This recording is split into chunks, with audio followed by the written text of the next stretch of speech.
मित्रांनो, विषय मराठी इयत्ता 10वी, घटक स्थूल वाचन, मनक्या पेरेन लागा, कवी वीरा राठोड. विद्यार्थी मित्रांनो, आपल्या 80 मार्काच्या कृतीपत्रिकेतील विभाग 3 म्हणजेच प्रश्न 3 हा स्थूल वाचनावर असतो. आपल्या पाठ्यपुस्तकामध्ये तुम्ही अनुक्रमणिका जर पाहिली तर त्यात स्थूल वाचनासाठी आपल्याला 4 पाठ दिलेले आहेत. त्या 4 पाठावर आधारित 3 प्रश्न स्थूल वाचन विभाग 3 मध्ये दिलेले असतात आणि त्यापैकी कोणत्याही 2 कृती सोडवायच्या असतात. तुम्ही आता हा जो इथे प्रश्न पाहता आहात तो प्रश्न आत्ताच्याच मार्च 2020च्या बोर्डाच्या परीक्षेतील हा प्रश्न आहे. हा प्रश्न जर तुम्ही बरोबर पाहिलात तर तुमच्या लक्षात येईल की 4 पाठांपैकी 3 पाठांवर इथे प्रश्न विचारलेले आहेत आणि त्यापैकी कोणत्याही 2 कृती सोडवायच्या असतात. एकूण गुण 6 असतात. मनक्या पेरेन लागा या कवितेचे कवी वीरा राठोड आहेत. डॉक्टर वीरा राठोड यांचा जन्म 6 फेब्रुवारी 1980ला झाला. सावळी तांडा, तालुका जिंतूर, जिल्हा परभणी. हे एक मराठी कवी आहेत. त्यांचा जन्म एका लमाड म्हणजेच बंजारा कुटुंबात झाला. त्यांचं आरंभीचे शिक्षण आश्रमशाळेत झालेले आहे. त्यांचे 2 कविता संग्रह, एक लेख संग्रह प्रकाशित झालेले आहेत. सेनम साई वेस म्हणजे सर्वांचं कल्याण हो, असा ज्याचा अर्थ आहे ही बंजारा लमाण जमातीची प्रार्थना आहे. व पिढी घडायरी वाते हा बंजारा बोलीभाषेतल्या कवितांचा संग्रह आहे. हस्तक्षेप हा लेखसंग्रह त्यांच्या नावावर आहे. त्यांच्या पहिल्या कविता संग्रहास दिल्लीच्या भारतीय साहित्य अकादमीचा राष्ट्रीय साहित्य अकादमी युवा पुरस्कार 2015 साली मिळाला आहे. शिवाय दया पवार साहित्य पुरस्कार, नामदेव ढसाळ साहित्य पुरस्कार इत्यादी 10 पुरस्कार त्यांना मिळालेले आहेत. स्वतः सामाजिक कार्यात सहभागी राहून मानवतावादी दृष्टिकोनातून व लोकशाहीच्या संवर्धनासाठी ते जाणीवपूर्वक आदिवासींच्या व भटके, विमुक्त, दलित, वंचितांच्या प्रश्नावर सातत्याने लेखन करीत असतात. पुणे येथे भरलेल्या अग्निपंख युवा मराठी साहित्य संमेलनाचे ते अध्यक्ष राहिले आहेत. महाराष्ट्र शासनाच्या भाषा सल्लागार समितीचे सदस्य आहेत. व्यवसायाने प्राध्यापक असलेले वीरा राठोड लोकसाहित्य आणि लोकभाषा, बोलीभाषांच्या संशोधनात विशेष रुची ठेवून आहेत. आपल्या पाठ्यपुस्तकातील स्थूल वाचन 2 मधील मनक्या पेरेन लागा ही त्यांची कविता आहे. आधुनिक काळातील कवी सेन साई वेस ही बंजारा भाषेतील प्रार्थना, पिढी घडायरी वाते हा बंजारा बोली भाषेतील कविता संग्रह त्यांचा प्रकाशित आहे.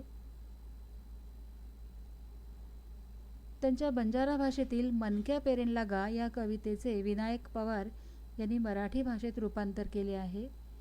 कवीला व्यक्त होताना भाषेचा अडसर नसतो. बी मातीत पडून तिचं झाड होईपर्यंतचा प्रवास सांगताना माणसं पेरायला हवीत हा विचार कवितेतून व्यक्त झाला आहे. कवी अभिव्यक्त होत असताना त्यांच्या कविमनावर झालेले भाषिक संस्कार व त्यांची उपजत प्रतिभा यांचा कस लागत असतो. तेव्हा विद्यार्थ्यांनी आपापल्या परिसरात बोलल्या जाणाऱ्या भाषेतून अभिव्यक्त होऊन सहज आणि सोप्या पद्धतीने एखाद्या विषयाची काव्यरूपात गुंफण करावी या उद्देशानेच या कवितेचा समावेश करण्यात आलेला आहे.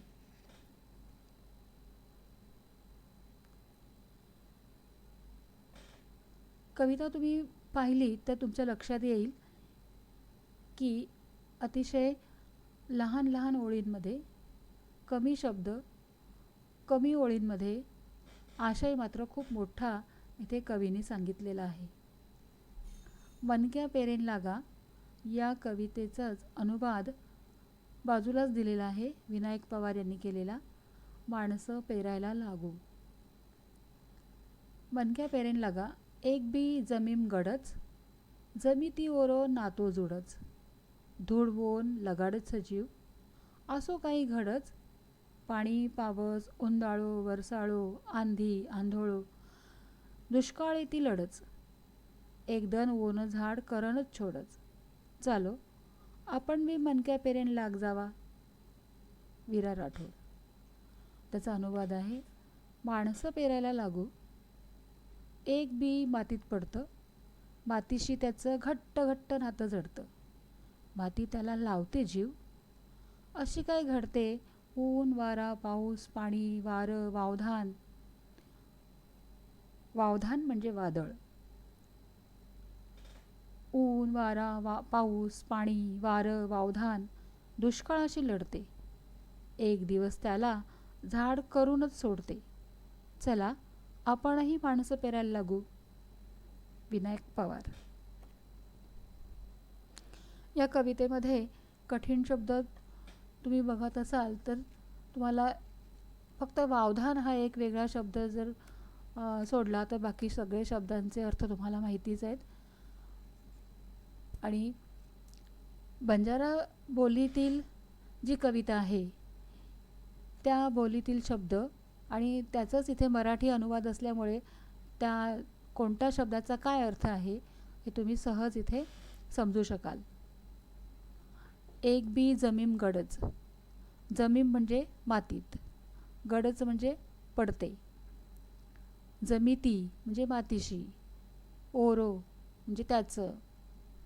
तर अशा प्रकारे तुम्ही बंजारा बोलीतील शब्दांचे अर्थ इथल्या इथेच तुम्हाला इथे समजून घेऊ शकता.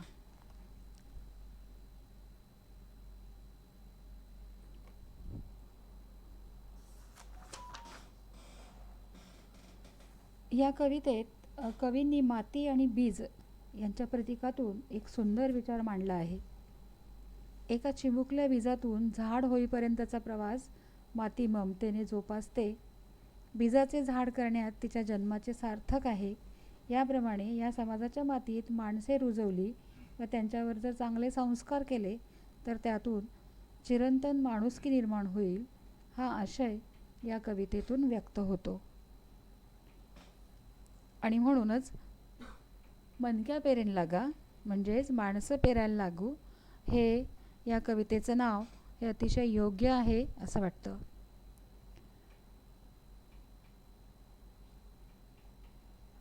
मातीमध्ये बी पेरले की मातीच्या मायेच्या संस्कारामधून वृक्ष जन्माला येतो. माती ऊन वारा पाऊस वादळाची झळ सोसून बीजाची जोपासना करते. बीजाला दुष्काळाची झळ सोसावी लागू नये म्हणून ती दुष्काळाशी सामना करते. या प्रतीकातून कवीनं सामाजिक आशय मांडला आहे. आज भ्रष्टाचार दैन्य अंधश्रद्धा व इतर धर्मांध घटक यामुळे समाज पोखरलेला आहे.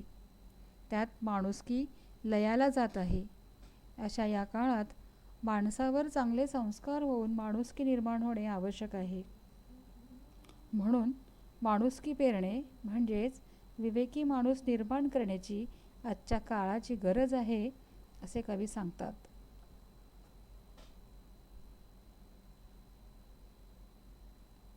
या कवितेतील वाक्प्रचार नाते जडणे म्हणजे अतूट भावबंध निर्माण होणे, जीव लावणे, अत्यंत माया करणे.